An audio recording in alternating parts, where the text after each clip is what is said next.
อธิบายเกี่ยวกับสักบ้าหมูบ้าหมู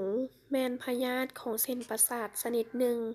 ที่มันแสดงออกในเมื่อส่วนนอกของร่างกายได้ถูกกระทบกับสิ่งใดสิ่งหนึ่งด้วยการสัก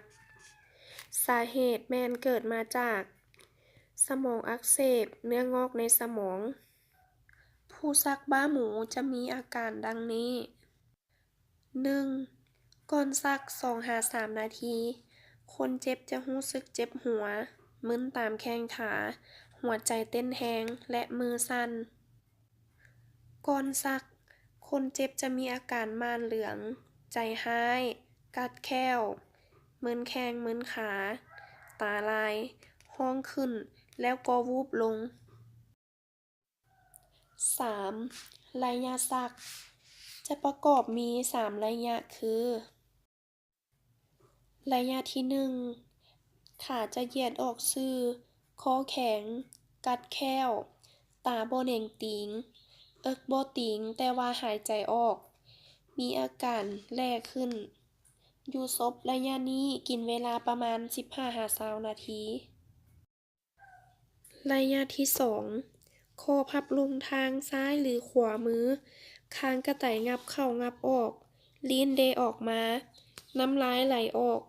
หันใจบ่สม่ำเสมอ ชีพจรจะเต้นไวกว่าปกติ เหยี่ยวทายตามลำพัง ระยะนี้จะกินเวลาอยู่ประมาณ 1-2 นาที และระยะสุดท้าย คนเจ็บจะบ่รู้สึกโต อ่อนไปหมดโต แต่การหายใจยังมีอยู่ อาการแล่ค่อยๆหายไป คนเจ็บจะอยู่ในท่าที่เมื่อยหลายหลับแจ๊บ วงตาดำยะกว้างออก คนเจ็บค่อยๆรู้สึกโตเทื่อละน้อย ระยะนี้ใช้เวลาประมาณ 15 นาทีหาหลายชั่วโมง หลังจากเซาซักแล้ว คนเจ็บก็จะบ่จื้อว่าเกิดหยังขึ้นกับตัวเอง จำแนกพยาธิที่คล้ายคือกับบ้าหมูได้แก่พยาธิบาดทะยัก ขาดแคลเซียม พยาธิไส้แนวคิดและพยาธิซ้ำออย ในการปิ่นปัวและป้องกันพยาธิสักบ้าหมูจะมีวิธีคือดังนี้ 1. เว้นจากสิ่งที่พาให้เกิดอันตราย 2. บ่ควรให้คนเจ็บสักอยู่บอนที่มีของแข็ง 3. บ่ควรจับกลุ่มคนเจ็บปล่อยให้คนเจ็บสักตามลำพัง และสุดท้าย ป้องกันระวังบ่ให้คนเจ็บกัดลิ้นตนเอง อาจจะใช้ไม้งัดลิ้น